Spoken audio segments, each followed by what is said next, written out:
Okay, hi guys, I'm Tom Koo from the Tom Koo Life channel, and today I have a very special guest here. Actually, we are, like I said already, at the Beyond Block, event, and they brought in a lot of, good speakers, and she was one of them, and her name is Maja. And Maja, can you introduce briefly, what organization you represent, or just a profile, very briefly? Sure, no problem. Hi, it's good to meet you, and very thank you. much. It's a pleasure to be here in South Korea. My name is Maja Vujinovic, and I'm a CEO and investor of OGroup. I started OGroup just a couple of months ago after I left General Electric as a CIO and emerging tech. Wow. Wow, I mean, that's a drastic move. It is a little bit, and it's not. It made sense right after I was a GE and realized that this was one of the technologies that I believe will have a really strong impact in the world. And so it just made sense for me to continue investing. I already been an investor personally, and I understand the projects because at GE I had a wonderful opportunity with colleagues to build some of the pilots in the technology. Okay, so when was that? I mean, your move to from GE to blockchain? Sure. I think I'll tell you, first time I got into blockchain and Bitcoin was in 2011 was Bitcoin, and 2013 was blockchain. And I went into GE a year later or so, 2 years later, and I was the one that catalyzed the conversation around decentralization. So in a large company like General Electric, it's really hard to move such conversations. But I came in and I didn't talk about blockchain. I talked about decentralizing companies, and that's when I introduced different emerging technologies that could actually move the organization or disrupt the organization.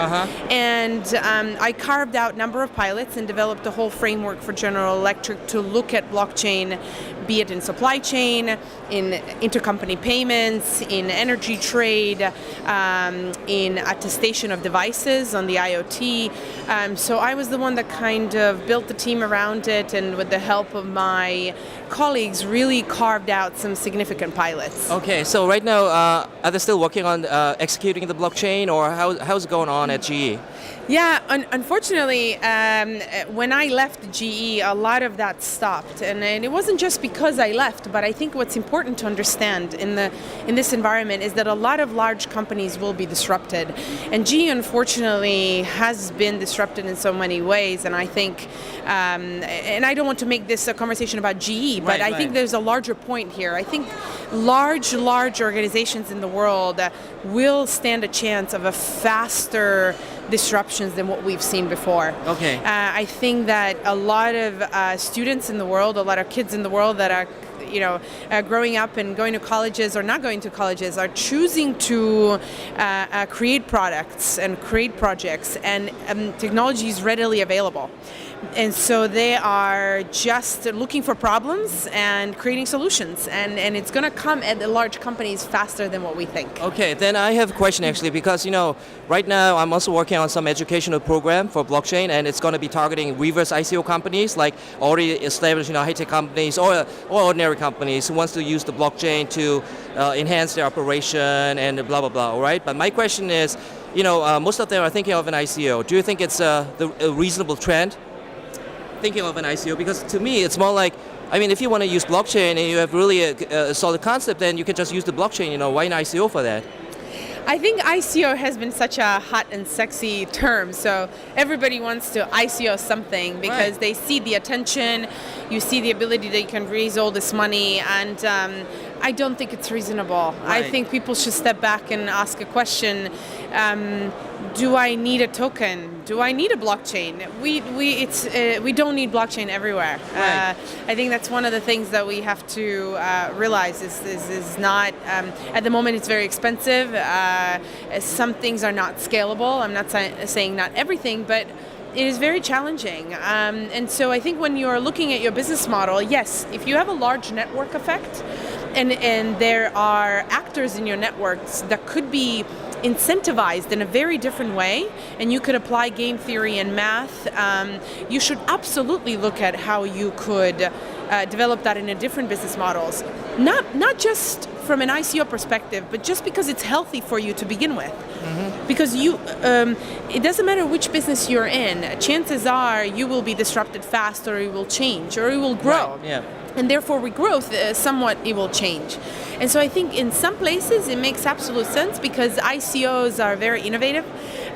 We have them for a reason, right? It is allowing a larger community of people to invest, right? Be it, there's a massive difference. You could be an investor that is an accredited investor and you only have those opportunities, but now larger populations are getting an opportunity to invest. And I think we ought to allow for that innovation to happen. Again, safely, we should protect the investors. I think scams ought to just simply disappear. But I do think it's not reasonable to look at it and apply it everywhere. Absolutely not. Exactly. No.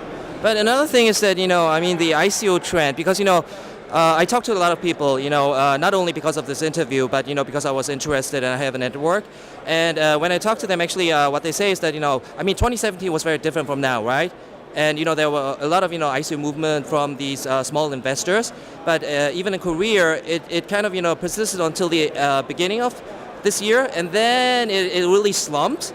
And at the same time, what happened is actually most of these ICO teams get the money from private placements, from maybe institutional investors or high net worth people, and then they sometimes just allocate like 20 to 10%, to really for the public, And what do you think about that trend? Because I think it's a little bit, strange. Yeah, that's a very good question. A lot of times I wonder of an ICO when they launch an ICO and say, oh, we were all privately funded and we don't care about the public. Because originally the ICOs were thought of, at least, as a vast opportunity for vast amounts of population, right?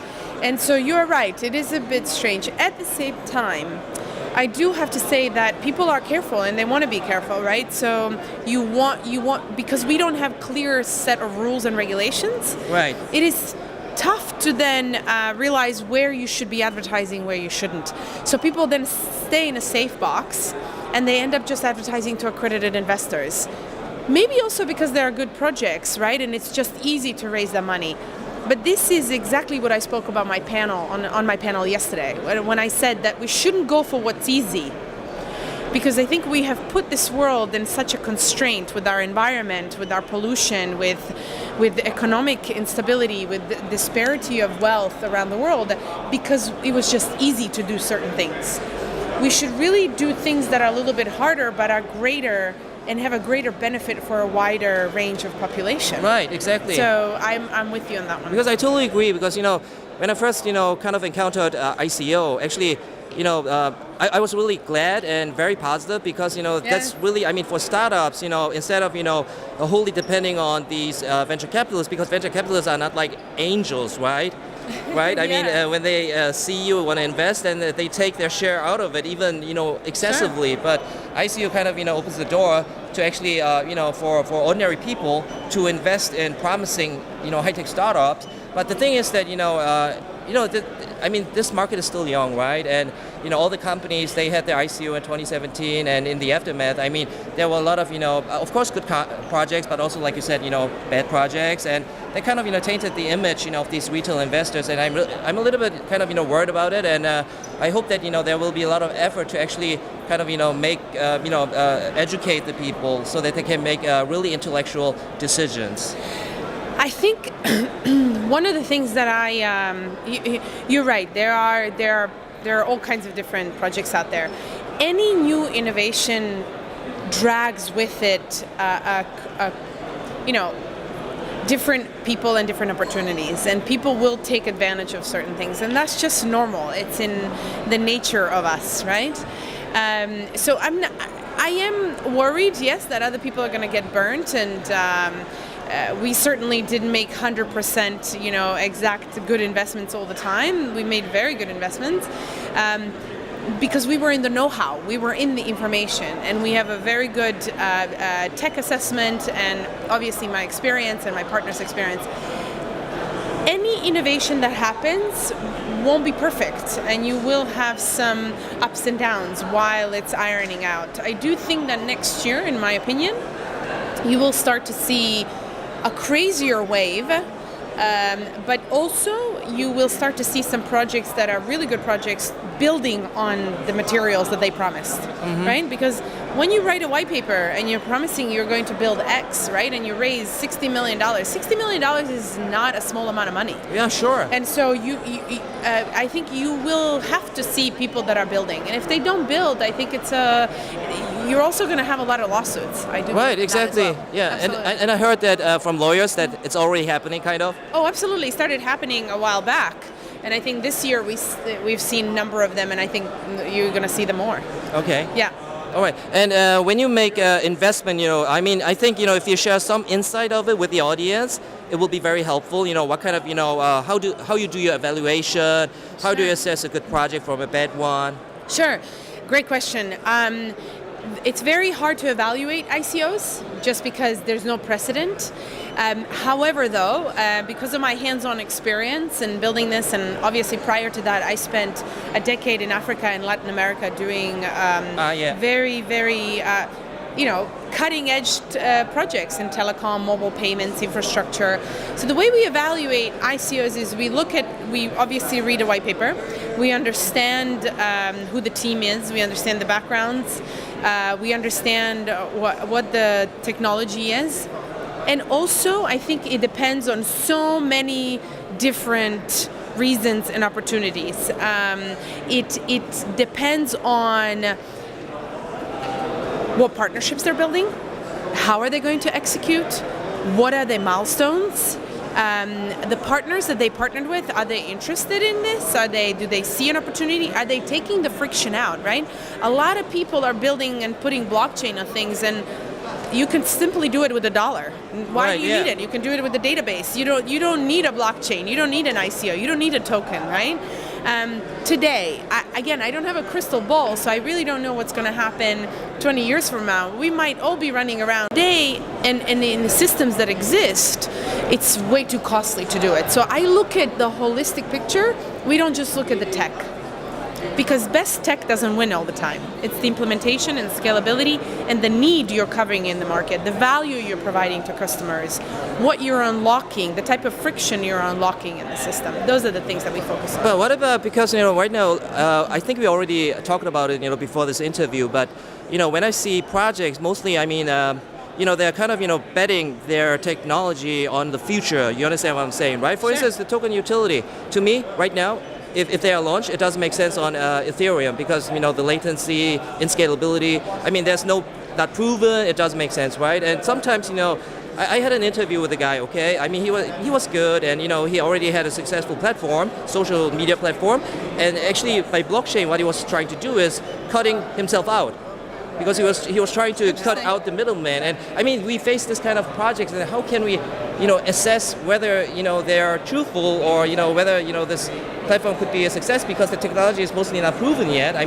They say we're going to develop it, and the latency will be resolved maybe at the beginning of 2019, but the majority actually says that it's going to be more resolved, at the end of 2019 or 2020. That's what I heard. So how can we assess in that kind of situation? Yeah, that's a great question because how can you take somebody's word when this whole ecosystem depends on so many different people and so many smart minds and technologists and many other things. Right. I'm not sure if there is a one answer to your question, right? We really look at the capability of team and its partners to execute on the X. So we don't take projects that are so big and are promising to solve payments in Korea or something like that. And as an example, we really focus on the teams that are going to say, okay, we have taken this supply chain, we have taken this, we carved out this pilot in a supply chain. We are working with a large corporation because they've told us that they have a problem with this and the current technology doesn't work. And we really are going to put our faith into the next technology and we're going to make it work. In that case, you have to have a little bit of more faith and believe in them that this is the case. This is why I mentioned to you, I look at the integrity of the team. I look at the capabilities of the team, and I look at the strength of the partnerships and the commitment of the large organizations to do that, and or the need that they're covering, right? It doesn't have to be a large organization. It could be government, it can be a consumer, but I look at that need, right? Mm-hmm. So. But don't you also agree that actually why this guy came up, with this idea, for instance, that background, right? I mean, if this project, particular project, is actually about, helping, poor people, for instance, and this guy, or cleaning up the earth, and sure. they don't have any experience cleaning up the earth or helping poor people. In that case, to me, it doesn't make sense. I see where you're coming from, but can I challenge you on that? Yeah, please. Because just because somebody doesn't have an experience in X area doesn't mean that they can solve it or try to solve it. Right. Now, I value particular expertise very much. That goes without a saying. But when I look at people I want to work with and people I hire and anybody around me, I look for common sense. I look for integrity. I look for hard work. I look for milestones. And I look for actual KPIs. If they said they wanted to solve environment or problem of poor people or whatever you mentioned as an example, I really hold them to their word. So just because they don't understand or they've never worked in, construction or environment or in cleaning up the ocean or whatever it is, doesn't necessarily mean people are not creative. I'm always surprised by human creativity if we allow for human creativity. But I do hold you accountable for your integrity, for KPIs, for your common sense, and an ability to deliver. And so I do think when we work with projects, we also like to get personally involved to see that if you don't know something, the most humbling CEOs I've met are the ones that say, I don't know how to clean up the ocean, for example, but I know my vision and I want to do it, and I'm going to hold my team accountable, and I'm going to hire people that know how to clean up the ocean. Mm-hmm. That is what I respect the most. So yeah.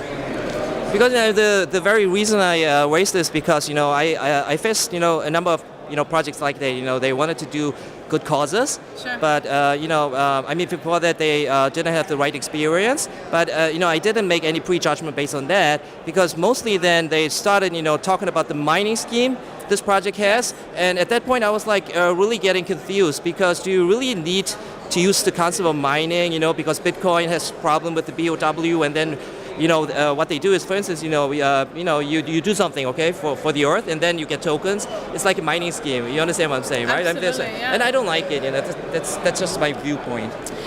Yeah, sure. I mean, it is tough. I tend to agree with you. You can't deviate from.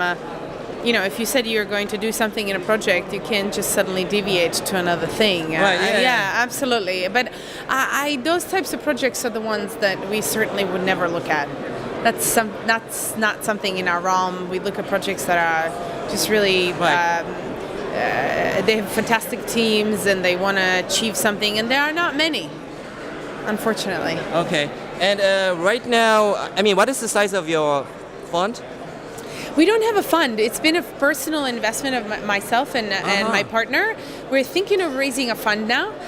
We have a lot of people around us who have made it clear to us that they want to invest in us because of the things that I've seen we've done. I think we're in a crossroads right now, either to raise a fund or do something else. So we'll see at the moment. Okay. Because I do think that we have come to an interesting point right now. And here's why. A lot of people out there are raising funds. Everybody's raising a fund. Yeah, I saw it. Yeah, this is why I'm saying, do I want to raise a fund? Yes, having some money gives you a leverage and you're able to invest. But I think I'm also part of something new at the moment. We've just taken equity in a large project. We can't announce yet a big name. It's a really big name in the world. And we're going to be doing a large incubator in New York around this. And the reason why is exactly those questions you raise. Because I want to see some projects succeed and actually implement and do something. So we want to be accelerating and incubating a lot of these projects. That's cool. I'm just going to wait for the news. Yes, please do. In about a week or two, we're going to make a press release. Okay. But right now, and once when you set up the fund, I mean, it's not only going to be for these big projects, right? You're also going to support small projects, right? Oh, absolutely. We are only almost doing small projects, and not just in blockchain, but we're doing AI, cybersecurity, machine learning, plenty of other things. And what is the goal? I mean, you must have a vision, right? When Sure. Is it for the, for the money or for the, you know what I'm saying, right? Sure. So a little bit of a personal story maybe here for your viewers. When you ask that question, I can't help but think about it. I come from a family of immigrants, and my parents have moved to the US when I was 14. I come from a well-to-do, educated family that lost everything, unfortunately, in the war, almost including myself. Oh. And my parents worked hard for what they have. I worked since I was 15. I worked 2 jobs through college and law school, and money is important, and anybody that tells you is not doing something for money, they're probably not telling you the truth. Yeah. I'm not afraid of saying I'm working for money. Right. It is an important thing. It is what feeds your families. It is what helps you be financially secure to help other people as well. Now, I'm not saying you cannot help other people without money. You can certainly help all the time, okay? I want to be clear. Yeah. But money gives you financial freedom and security, and you're able to do many other things. So yes, I am in cutting edge technologies, I am in cutting edge innovation, because it gives me a financial freedom, and it gives me financial growth and an ability to live a lifestyle that I do, but also to help other people, because I donate a lot and I work on that continuously.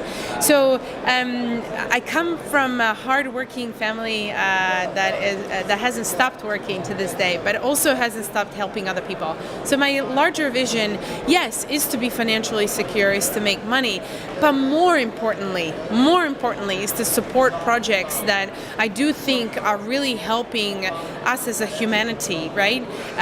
Be it projects that we see in environment, in energy. We have a beautiful thing on this planet, on this floating ship in a space, to have access to the sun, right? Mm-hmm. Renewable energy is so important.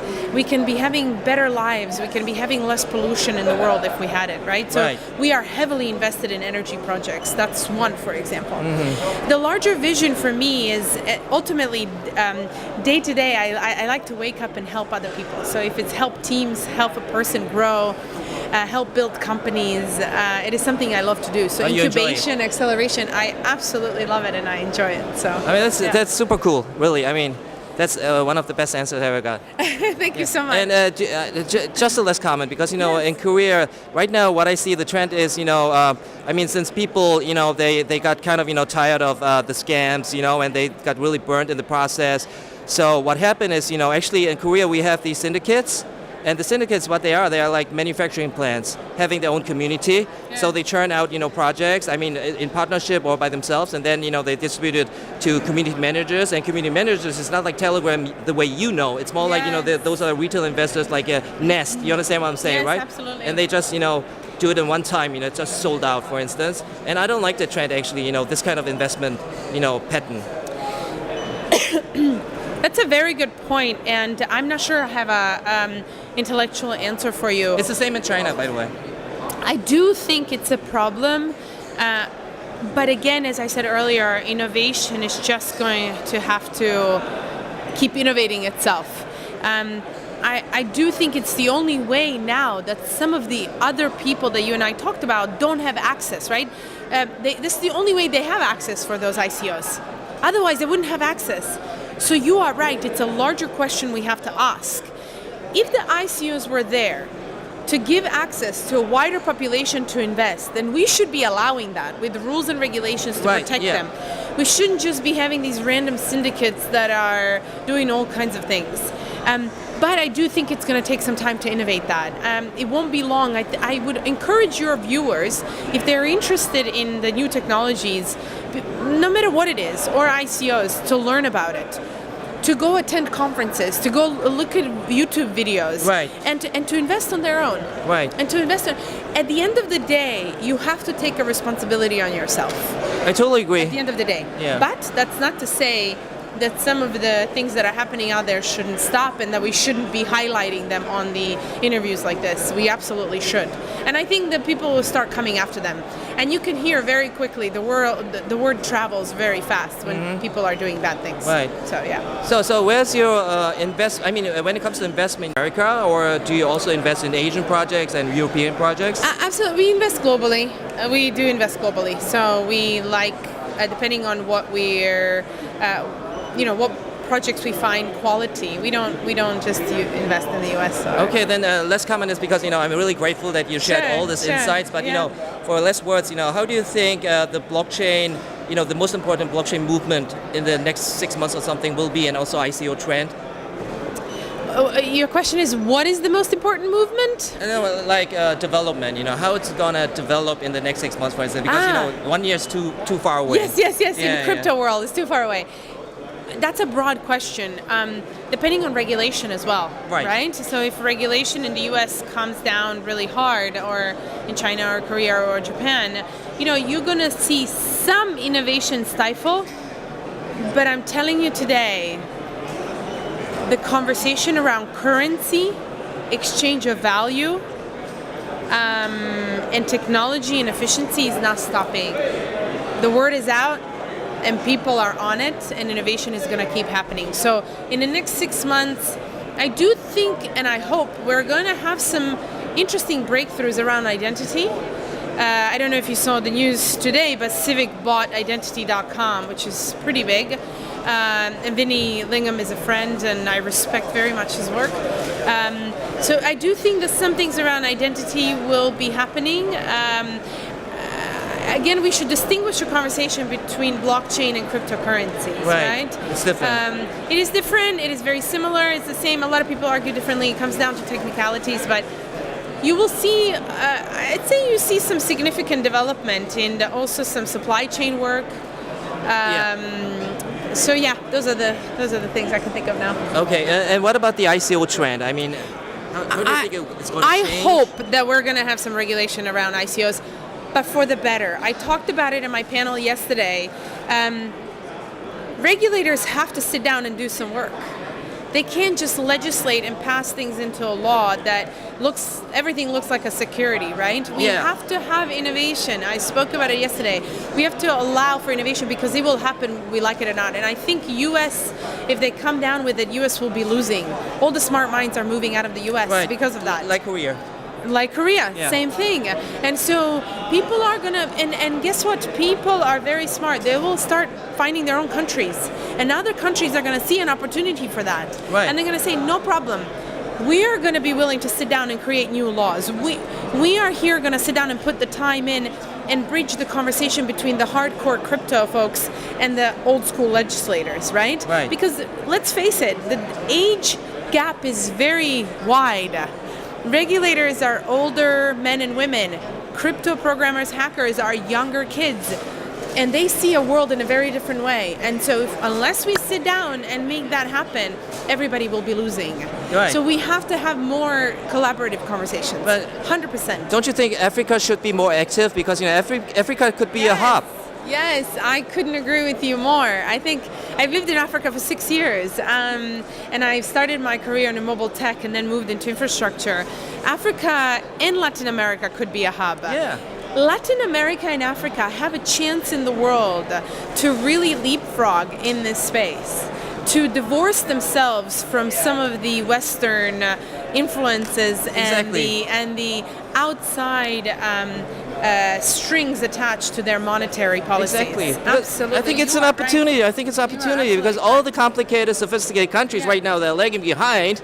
And if you're more simplified, then in that case, you can just open it up for all these ICO teams, make it very friendly to build good, projects there. 100%. And we see some of them, and they are smart people in both of the continents that are very much interested. We are definitely looking to work with large companies and governments and entrepreneurs who are in those continents because that is the future. This is the future. We are not going back, unfortunately. Yes, there are concerns. There are concerns about AI and ethics. There are concerns about a human mind being linear growth, right, versus exponential growth of technology. There are concerns about ICOs, and there are concerns about about leaving the rest of the population unattended. There are all these concerns. We have to have these conversations. We can't just go on panels and go on these interviews and attend these conferences just to take. We have to take with the wider lens, and we have to have more collaboration. Right, and can I just represent you? I mean, if it's okay if I represent you and say that, for the small investors that, the ICO, I mean, right now, of course, you got sometimes burned, you are very worried about, ICO scams, but, the future will be very bright. Can I say that? Absolutely. We all learn through our processes, and we certainly have made mistakes as we learned, and I think one message to entrepreneurs: always have persistence, always have grit, and be good to other people.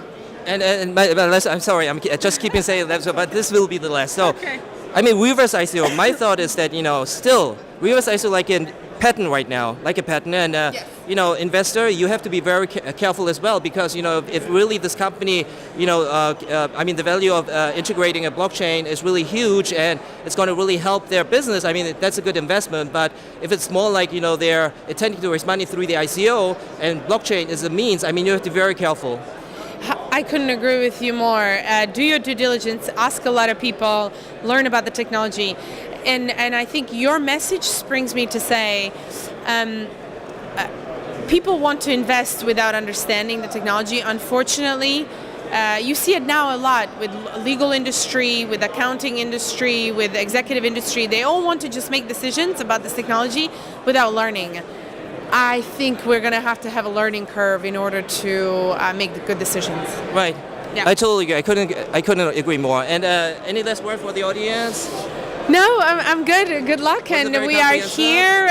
Yes, you can always find me on LinkedIn, and I'm happy to answer any questions. And thank you very much. Yeah. Okay. Thank you very much, Maja. This was Time Cool Live channel, and this was not a challenge. It was more like sharing our insights, and get ready for the next challenge. I'm going to bring some challenge. Okay.